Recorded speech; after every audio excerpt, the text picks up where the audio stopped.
Welcome, everyone, to the C-Suite Sales and Marketing Perspectives podcast. I'm Steve McDonald, your host, and I guarantee you today we have a very interesting conversation with an interesting guest, Aviv Canaani. Now, Aviv, your background alone makes this really interesting. I'm going to start with the title because you're a CRO right now. You're the CRO at Datarails, and you've actually created a predictable revenue model, like the kind that CFOs drool over, right? When they say, hey, Aviv, if I give you X amount of money, how much sales am I going to get out of this, right? We all get those kinds of questions as CMOs, CROs, but you've actually created a model that really works well. And so we're going to kind of break down that and how you do that. But your background, as much as that's unconventional, so is your background. I think you said that you started in politics, which luckily this podcast isn't about politics because that could be really interesting.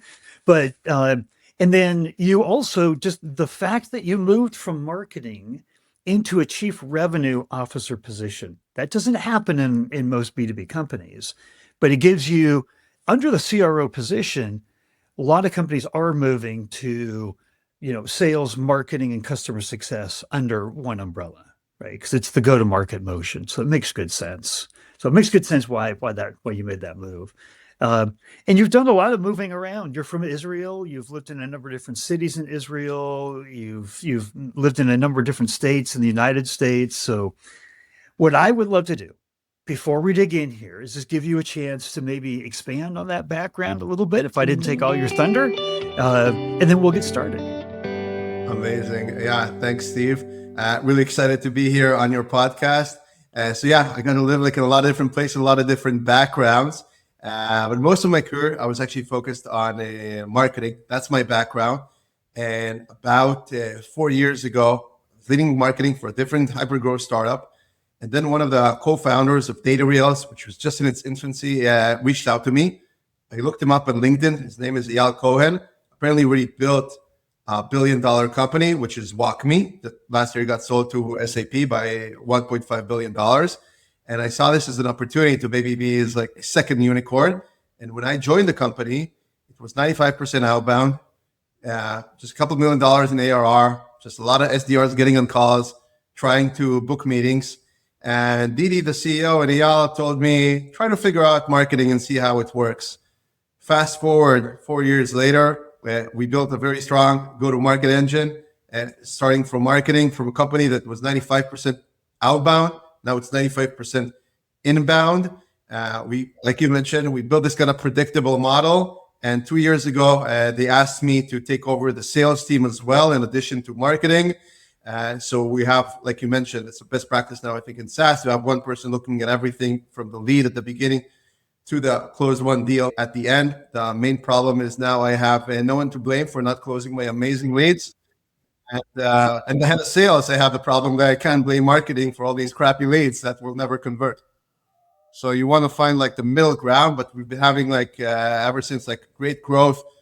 When I took over sales, we had like 6 account executives. Now we have like 25, and we can elaborate it more, but we built this kind of program where our A's don't even have to prospect. We fill their calendars with meetings. This is what allows us to grow. And now, like I mentioned, from 6 to 25 AEs, as you can imagine, the revenue grew exponentially as well. And you mentioned also about a little bit about the background there's a role in the CRO. A lot of people get there from sales. In my case, it's actually from marketing. And I think in this case, made more sense. I'm happy to elaborate a bit more. Well, so when we started talking about this, and everybody that hears this, and I've talked about a bunch of people and saying I'm recording this soon, and they're like, well, let me know, get the link, because a predictive revenue model is what we all would want, right? Especially one that's a predictive upward revenue model. But when we first started talking, you were very focused on the brand and building trust as a foundation to a scalable, predictable sales model. And so that, as marketers, I think we kind of understand that, right? We understand the long-term building of the brand, and our brands are trust marks. We're supposed to be trusted advisors in the marketplace. It's no surprise, but you never go into a board meeting and have anybody ask you about how's the brand doing and how's that trust building campaign, right? So I'd love to just have your point of view on the importance of the brand in building the trust as the foundation to this predictive model. Yeah, I'm a very big believer in brand. I think it's super important. I know sometimes there's a discussion among marketing professionals saying, "Oh, I want to spend more on brand," and everyone's expecting, lead generation and so forth. And I think, the best CMOs or CROs out there know how to find the right balance. So the way I see it is, first of all, you have to generate the amount of leads, meetings that are expected of you to build, um, you know, the right kind of pipeline for the sales team. That said, you also need to start building the brand, because if you're not going to invest in building the brand and doing fun things that are memorable, at some point you're going to get stuck. So just, you just need to find like the right balance and how to do everything. But then again, like, I'm not saying, as some other marketing leaders might say, it's like, oh, just let's focus on the brand and let's hope for the best. No, you have to get these specific measures. But once you hit those metrics, then you would get, I think, the openness from the CEO to also explore a lot of different brand things that might not be very easy to measure. Right. There was a guest we had on about a year and a half ago. She was a three-time B2B CMO in the health tech space. And she said, Steve, I've always found this to be true. Today's brand is tomorrow's demand. And I ran that by a bunch of CROs, and everybody did what you just did. They just nodded their head. Like, what does that mean to you? Like, today's brand is tomorrow's demand. Yeah, so I'll explain. Like when I mentioned when I started, it was 95% outbound. We had SDRs, like 40, just getting on calls, trying to book meetings. No one knew back then what is Datarails. Now, when we're doing campaigns, even outbound, like I mentioned, we still have outbound. We see the best results come from when the SDR, let's say outbound SDR, calls someone and you hear on the call, "Oh, Datarails? Yeah, of course I know you guys. Like I've been seeing your ads all the time." So everything helps each other. And I think it's different than if you do like just pure outbound and no one knows about you, because you're never going to be able, I think, to get to like higher numbers and be able to really grow like an amazing company. Because once you have a brand, everything else becomes easier. Then partnerships become easier because people know about you. I think conversion rates also become easier because, we are in a technical field. We're in the field, I didn't mention it much. Like, Datarails, we sell to the office of the CFO, an FP&A solution, financial planning and analysis, how you do budgeting, forecasting, and so forth. It can be very technical, even for CFOs. So eventually they debate between us and other brands. And I believe that in many cases we can win, not because we have an amazing solution consulting team or account executive team, and we do have that, but just because people would feel more confident going with a brand that they know and love and heard a lot about. So I think you mentioned something really important there that I want to underscore, because some people could think, okay, you've got this predictive revenue model, you've got a scaling team of AEs, but they don't prospect, right? You give them the leads. And so you could think, well, okay, it's B2B, but maybe it's late B2B, right? And it's like, but what you're just saying there is you are in an ABM focused go-to-market model. I mean, there's a lot of a consultative sale that has to happen there. So I just wanted to make sure and I'd love to ask you to kind of explain that a little bit so everybody understands here. This is a model that doesn't just apply to like ABM late, right? This is something that we have on C-suite executives from ABM focused B2B companies all over the world. And I want them to know and hear from you that this is something that could happen for them, right? This is a model they could do as well. Yeah, so let's dive deeper like into the model. The way I see the go-to-market engine is like a factory. It's called like the Henry Ford factory, where every piece of the puzzle knows what they're doing. Maybe in the past, AEs could actually prospect, do cold calls, and get people like on the phone. Today, it's much more difficult. And again, I'm talking about SMB and mid-market. That's what I'm focused on.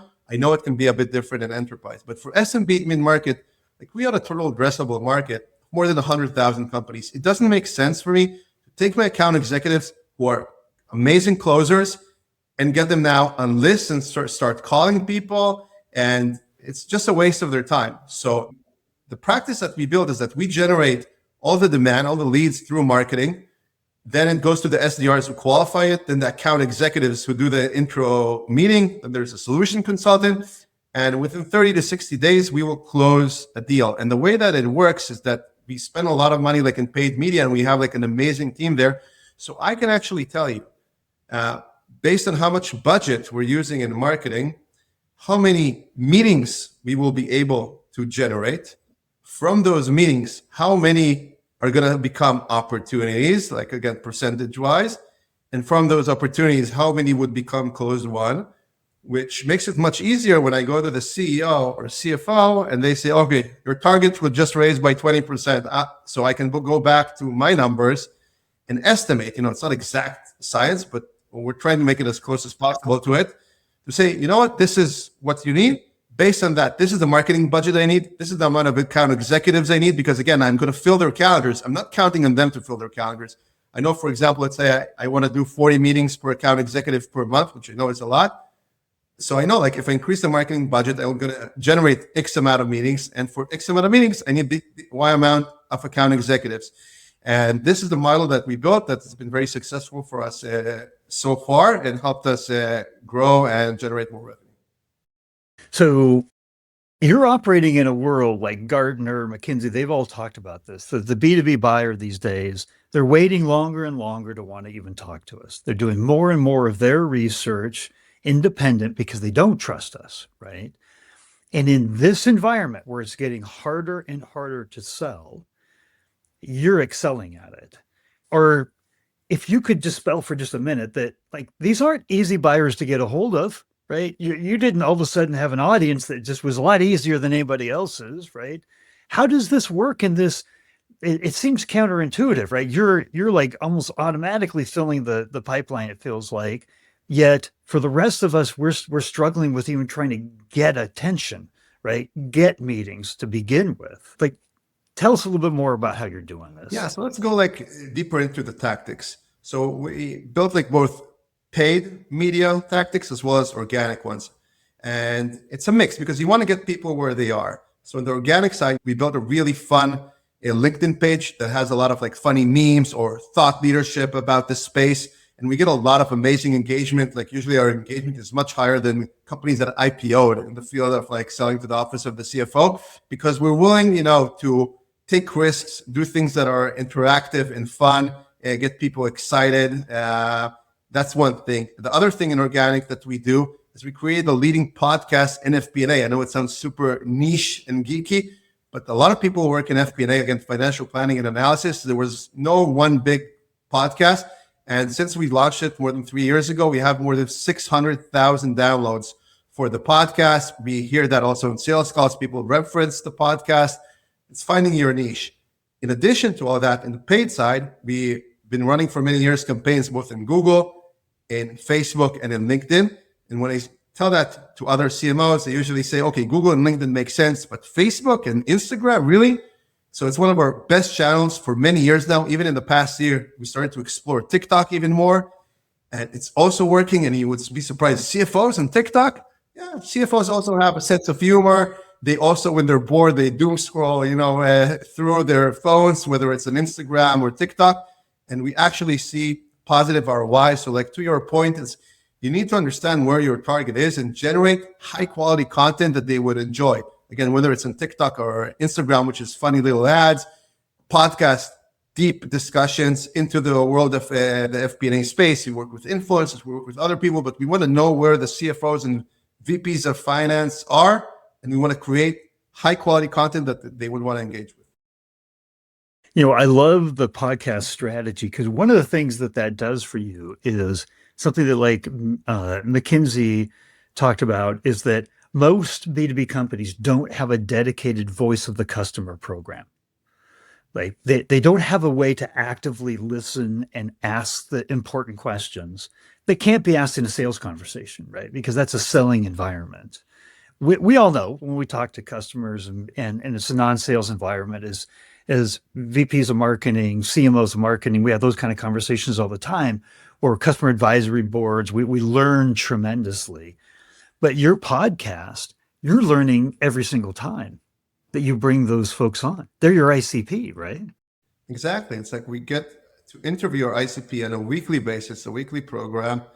We have like a thought leader in the space hosting it. It's not like a marketer, like someone that was like a CFO in the past, has a lot of following on LinkedIn. So he really connects with the audience. And yeah, we get to chat with them on a weekly basis. Some of them are clients, but many of them are not even clients. They're just people in the finance space. Some will never be clients. Some might be clients in the future. But I think we learn so much from it. And I think people who listen to the podcast feel like they're actually getting high quality content without the feeling of like someone's trying to sell to them all the time. And talking about like, micro tactics here for, other CMOs that might be listening. If you build your own podcast and it's really successful, the cost of producing the whole podcast and paying a host is sometimes actually cheaper or as much as if you would sponsor a podcast. So this time we are actually building the whole podcast. It's ours. And now, there's a commercial in the middle of the podcast for Datarails, but it's still not more than we would have spent if we would sponsor a different podcast. So it's like we wanted to create our own content, like own that space. Well, I think it was Forrester that said, just a few years ago, content's the foundation to ABM, right? And not just product marketing, right? We can't just talk about us and our product features. We have to have content that engage. We have to live up to that trusted advisor status. And it's not just up to the AE, the sales AE, to do that. So I'm going back to you're building the brand data rails, right? You're in the middle of the conversation with the most important people in the industry, right? That does not position you as a vendor. That positions you more as a peer, as a colleague. I love what you're doing. And I just wanted to make sure we highlighted that. Yeah, I would say even it's like you go to a dinner party. You don't want to just talk about yourself all the time. You want to talk about like fun, interesting topics. So it's the same way. Like we want to get that kind of engagement and build our brand. Someone that, you want to listen to rather than someone just says like, oh, look, I have an amazing feature here. I have an amazing feature there. Like check out our new AI capabilities. Like, okay, every now and then we will say something, but like the majority is just creating high quality content people want to consume. Yep. And you own it and you own the creation of it. So I want to talk about something because you do a really good job of simplifying things. And, we all know the 80-20 rule, right? 80% of revenue comes from 20% of the efforts and everything. You focus on a 2-metric CRO dashboard. There's only 2 things that are really important to you. If you could let us in on that and your thinking. Yeah, probably you're alluding to, I think by being the CRO, when I speak with the CEO, like the CEO looks at me as someone that's in charge of 2 things. One is revenue growth, of course, like every other VP sales or CRO, but the other one is the cost of acquisition. So going back to this metaphor of like the factory, I decide if I need to spend more budget in a marketing campaign or hire another account executive or another SDR or partnership manager. If I want to do a crazy campaign with our mascot, you see here, I have like this mascot we did of a panda. It's like F Panda. It's like a small joke, FP&A. So his name is Bob Sheetner. He loves working on spreadsheets. So if I decide if I want to invest more in this or more in account executives, I make the call, but eventually it's up to me because I'm focused on the efficiency, the cost, and also how much revenue we are able to generate out of it. So there's more data we have today than we've ever had before. So there's more things we can track. There's more KPIs that we can create, right? The tendency is to kind of innovate and be more detailed, more granular, and more reports. But your advice, if I'm hearing this right, is stay focused on what makes the difference, right? The biggest difference in the business, and don't get too distracted.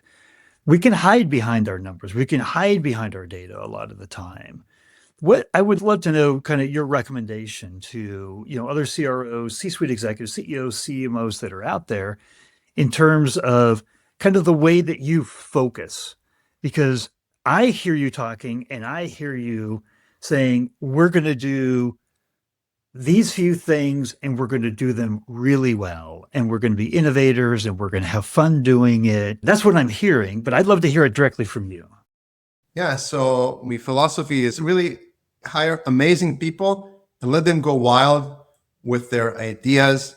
For example, in my paid media side, I mostly hired B2C marketers that are willing to take risks and willing to do more human to human kind of contact and fun things. So they're trying to take the very confusing, like technical stuff in our B2B finance world and simplifying them.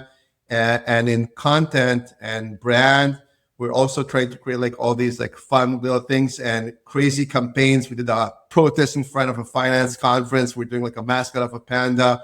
We're doing a lot of different things, and like it's all about experimenting. And once something works, double down on it. Like, we have like some mascot word, we double down. Like we had the podcast, we double down. There's a lot of things that we tried and didn't work. But like you're saying about the focus is like, you want to have the team experiment, and with once something is successful, allocate all the right resources for it. Make sure you have the right people promoting it. I think it's like talking back about, the metaphor of your entertainment. It's like, it's like a TV network. Okay. You're trying like a lot of different shows. You have pilots and all that, but something at some point, like you'll have something that's really successful and you want to renew it like for more seasons and pay the actors more and invest more in it. So it's the same thing here. I really see it as an entertainment marketing department, not only in terms of like laughs. I'm saying also like the podcast, it's like high quality content, or like, we can do research, but eventually you want to find the things that really stick, that people remember you by. And you can see it, based on engagement, how many people, let's say, downloads your reports or listens to the podcast or engages with the different ads. And once you find that, just, double down. And it's really important. I even encourage my team to make mistakes. It doesn't matter if something completely failed. I'd rather have them fail with crazy ideas and just do boring stuff that everyone's going to ignore. So what you're talking about there is a culture that promotes innovation, promotes a bit of appropriate risk taking and testing and trying, right? I do a lot of work in the HR recruitment space, and a company culture is so important because, and you mentioned like the team, the focus on the team, every like VCs and PE firms, they actually invest in the team first, the idea second, right? And so one of the first things you said when I was talking about your philosophy is like, hire the right people, but you've got to give them the ability to do what they do and try and fail, like be rewarded for trying. Like, I expect you to fail. Like, is that a culture that you brought in, and how important is that culture to success, I guess, is the question. Yeah, no, I really believe in that. And I want to even give like an example. When I started at Datarails, I wanted to do something different. I had a team of 2 people who were now like 20 people in marketing. And in my first week, I took a meme and posted it like on LinkedIn. Like I actually created like a meme about the finance office and posted on LinkedIn. And one of the board members actually asked my CEO, it's like, what are you guys doing? Like, we're saying like serious people. What are these like funny memes? And I told my CEO, trust me, this is going to work. Give me time. And like I mentioned, eventually we were able to do like posts that got like hundreds of likes, some even thousands of likes, hundreds of comments just for stuff on our page, like on the Datarails LinkedIn page, which is usually the most boring stuff. And that's what it was before. But I wanted to experiment, and it could have failed. And it's kudos also to my CEO for allowing me to do that, despite, what the board member asked him. But I'm sure like a lot of marketers might be listening to this and say, but I'm not allowed to do things like that. I would even say, like 99%, I think, of marketing is just really boring stuff that no one's going to interact with, just noise. You want to be the 1% that makes the difference. And some people would say, but I'm not allowed to do it. So I would say, quit. Go to a company where you actually work for a CMO or for a CEO that allows you to do that stuff. Because the fact is that if you're just going to create all the boring stuff, so maybe you're not going to get fired now, but you're going to get fired after 6 months or after a year once results aren't going to come in. So no one's going to be upset with you for like a bad marketing campaign or a bad joke, but you'll get fired because you're not going to draw the attention of your target audience. Yeah, it makes such a huge difference. So I want to make sure we didn't gloss over it, but you said it really quickly, right? That you're growing the account executives, but you're eliminating prospecting. So that's a huge part of what a typical salesperson does, right? Typical salespeople, actually, they themselves spend 30% of their time creating content and then doing cold outbound calls and everything. How do you eliminate that? Is it the combination of the marketing and the SDR teams? Because even a lot of companies are eliminating SDR teams. They're pushing more of that responsibility to the sales team. And you're just like going in the opposite direction. And I love how you do that. So I'd love to hear you explain maybe why your system works. Yeah, I would say it's because I want people to focus on what they're best at. And it's not about, I think, maybe coming from a more non-traditional background. Like I said, I started in policy, I worked in marketing so many years. I don't care about like what's best practice in sales or best practice in marketing. I want people to be efficient. Like a lot of sales leaders say, like, oh, if you don't know how to prospect, you shouldn't be in sales. But I don't care about that. I want to fill the calendars of account executives with leads. I know that this way they're going to make much more money, going to be much happier working for me. And I can give you the example that the quota my account executives have per quarter is what our competitors give as a quota for the full year for account executives. And that said, 80% of our team hits quota. Just like we're using their time in the best way possible. And I know I can generate meetings for them in marketing in a much more efficient way. So I'd rather have them sit in their offices or like home offices, get 3, 4, intro calls a day, like just focusing on that, doing the proper follow-ups and closing a lot more deals than having them try to do a few different things. I think it's like, in the sports team, like everyone has their role. Like, for example, like in a basketball team, okay, some people like, you have the point guards that might do like more assists and the shooting guards that might make the 3-point shots, or, the people centers, making the dunks or the blocks and all that. But everyone like knows their role. And because sometimes they get the feedback when I speak about this, people tell me, account executives can't count on marketing. They need to know how to prospect. What if they don't have enough meetings? And to that I say, it's not the problem of the account executive. It's a problem of the company, of the CRO, of the CMO of the company that didn't generate for them the right amount of lead generation pipeline to be successful. And that way you'll never be successful. The same way like in a basketball team, if your other teammates aren't good, you're going to fail. The same thing, like go to a company where you can trust marketing to fill your calendar. It just makes so much sense. I love the contrarian point of view you have, I have to tell you. And, we've talked about so much here that our poor human brains, we can only remember about 2 or 3 things. If there was one takeaway that you wanted other B2B C-suite executives that were tuning into this podcast to take away today, what would that one thing be? Yeah, so I think the one thing is going to be you need to provide the numbers for the CEO. That's the most important thing. Like the CEO tells you, get to, I don't know, $10 million in ARR. You need to come with a plan. You can't say, oh, I don't know, maybe this, maybe that. You should say, this is the marketing budget I need. This is the amount of account executives. This is the pipeline and so forth. Like come with a plan because that's what's expected of you from the CEO or CFO. And if I can add, like a small second one is you live only once, YOLO, go and do creative stuff, have fun, take the risk, because when it's successful, it's so productive. And again, if you just play it safe, in most cases, you're just going to fail. So I lied. I have one last question for you. You said your AEs are focused not on prospecting. They hit 80% of their quota. What is your retention rate on AEs? Yeah, so I think it's a great question. I have to say, like in the past 3 years, let's say, or even 2 years since I took over sales, we had maybe 30, 40 people. We had like maybe one person actually quit and just to build their own business. Like no one quit, like a few people we had to let go of. But our retention rates are amazing because we do our role. I tell them, the RAs, my job is to serve you. I want to fill your calendars. If you look at their calendars now for account executives, they have 3, 4 intro calls on the calendar, 2, 3 other like deep dives, demos or pricing calls. They're full. And because they're full, they don't need to do the stuff they don't like, which is prospecting. But more importantly, they can generate much more revenue. So because they can make much more money at our company than our competitors, they all want to come. And I was very happy. I was able to bring, with our amazing team, some of the best account executives from our competitors to join us because they understood it's a much better opportunity. So it's a win-win for everyone. You're attracting the better talent. You're retaining that talent. Think about the cost of getting the right people in the seats and then keeping them, right? It's something that we really think of. And those kind of retention rates are just amazing.